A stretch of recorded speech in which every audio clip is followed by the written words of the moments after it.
Chapter 7. Not finding an explanation in science, I began to seek for it in life, hoping to find it among the people around me. And I began to observe how the people around me, people like myself, lived, and what their attitude was to this question which had brought me to despair. And this is what I found among people who were in the same position as myself as regards education and manner of life. I found that for people of my circle, there were 4 ways out of the terrible position in which we are all placed. The first was that of ignorance. It consists in not knowing, not understanding that life is an evil and an absurdity. People of this sort, chiefly women or very young or very dull people, have not yet understood that question of life which presented itself to Schopenhauer, Solomon, and Buddha. They see neither the dragon that awaits them, nor the mice gnawing the shrub by which they are hanging. And they lick the drops of honey, but they lick those drops of honey only for a while. Something will turn their attention to the dragon and the mice, and there will be an end to their licking. From them I had nothing to learn. One cannot cease to know what one does know. The second way out is Epicureanism. It consists, while knowing the hopelessness of life, in making use meanwhile of the advantages one has, disregarding the dragon and the mice, and licking the honey in the best way, especially if there is much of it within reach.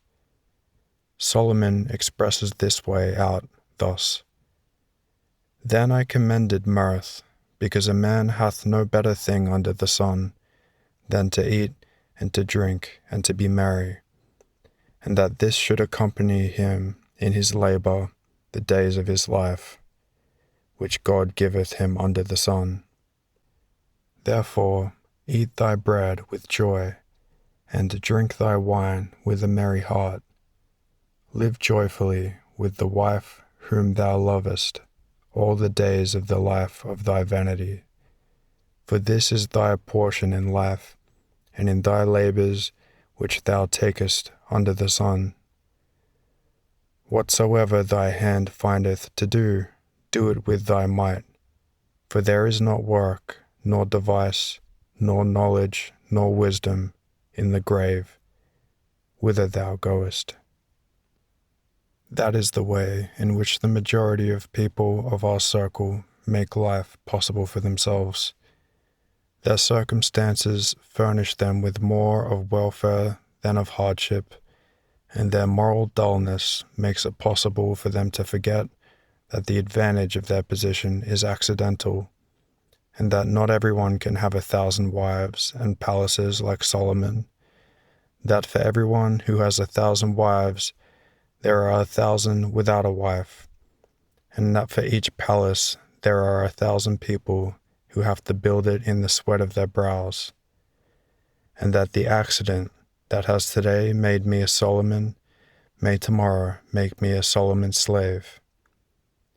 The dullness of these people's imagination enables them to forget the things that gave Buddha no peace, the inevitability of sickness, old age, and death, which today or tomorrow will destroy all these pleasures.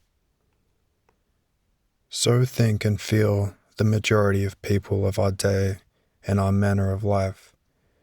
The fact that some of these people declare the dullness of their thoughts and imaginations to be a philosophy, which they call positive, does not remove them, in my opinion, from the ranks of those who, to avoid seeing the question, lick the honey.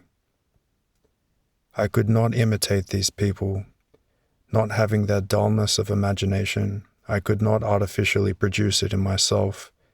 I could not tear my eyes from the mice and the dragon, as no vital man can after he has once seen them. The third escape is that of strength and energy. It consists in destroying life. When one has understood that it is an evil and an absurdity, a few exceptionally strong and consistent people act so. Having understood the stupidity of the joke that has been played on them, and having understood that it is better to be dead than to be alive, and that it is best of all not to exist, they act accordingly and promptly end this stupid joke, since there are means: a rope round one's neck, water, a knife to stick into one's heart, or the trains on the railways.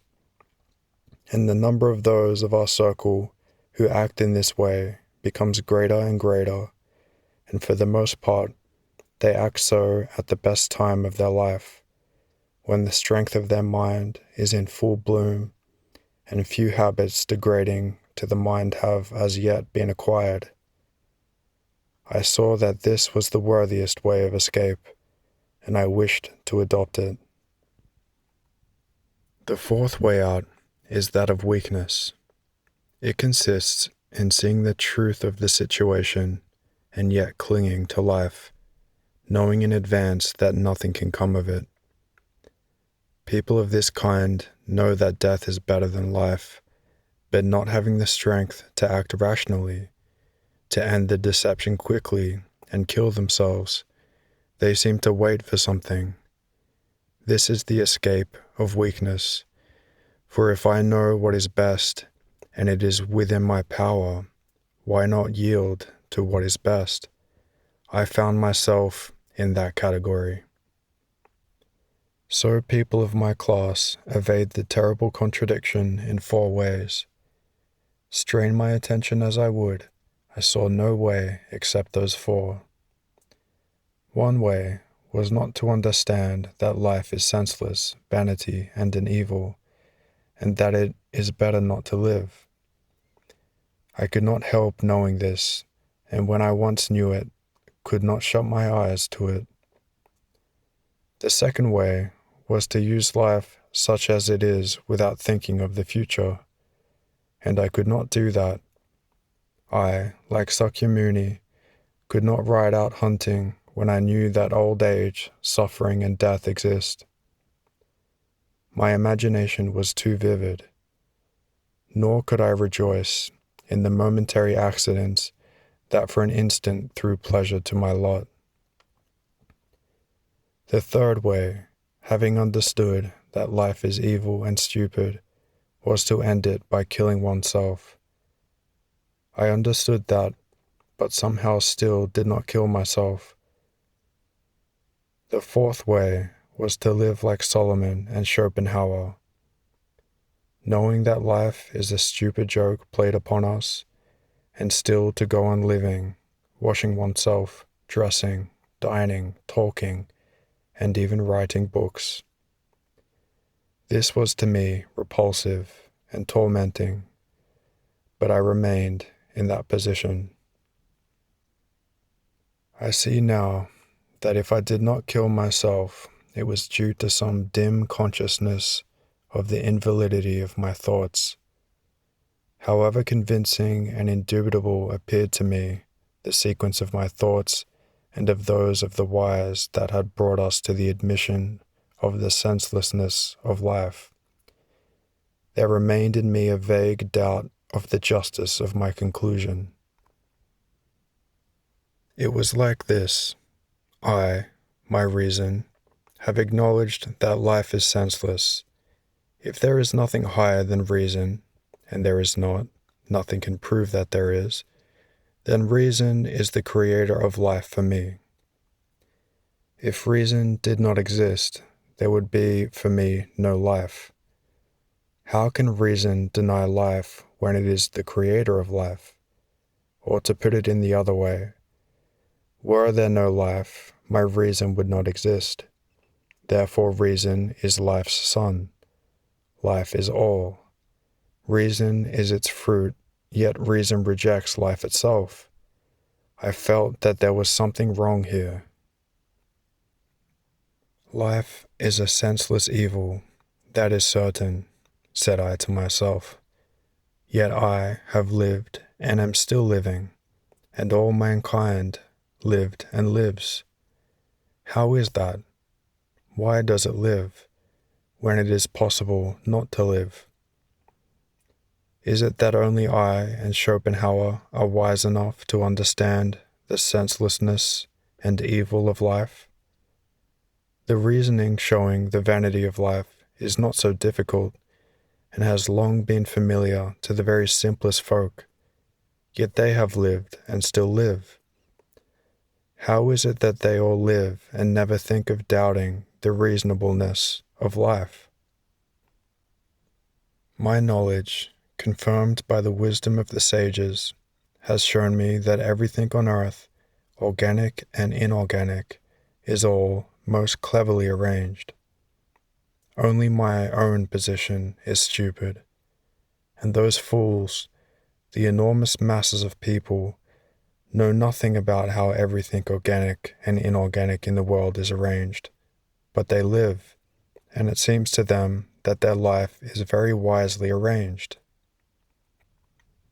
And it struck me, but what if there is something I do not yet know?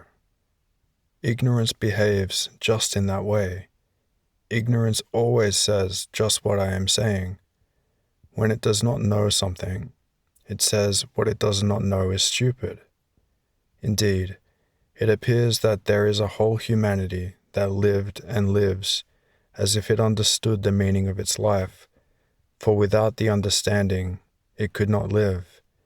But I say that all this life is senseless, and that I cannot live. Nothing prevents our denying life by suicide. Well then, kill yourself, and you won't discuss. If life displeases you, kill yourself.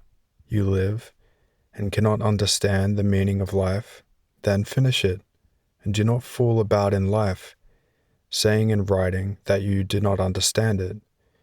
You have come into good company where people are contented and know what they are doing. If you find it dull and repulsive, go away. Indeed, what are we who are convinced of the necessity of suicide, yet do not decide to commit it, but the weakest, most inconsistent, and to put it plainly, the stupidest of men, fussing about with our own stupidity as a fool fusses about with a painted hussy. For our wisdom, however indubitable it may be, has not given us the knowledge of the meaning of our life, but all mankind who sustain life, millions of them, do not doubt the meaning of life. Indeed, from the most distant time of which I know anything, when life began, people have lived knowing the argument about the vanity of life, which has shown me its senselessness, and yet they lived, attributing some meaning to it.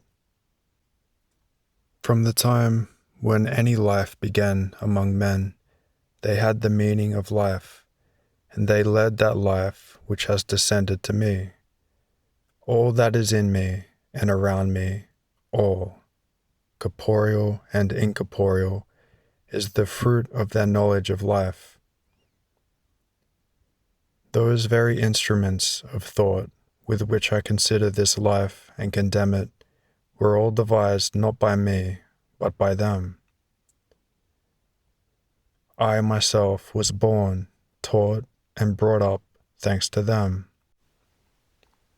They dug out the iron, taught us to cut down the forests, tamed the cows and horses, taught us to sow corn and to live together, organized our life, and taught me to think and speak, and I, their product, fed, supplied with drink, taught by them, thinking with their thoughts and words, have argued that they are an absurdity.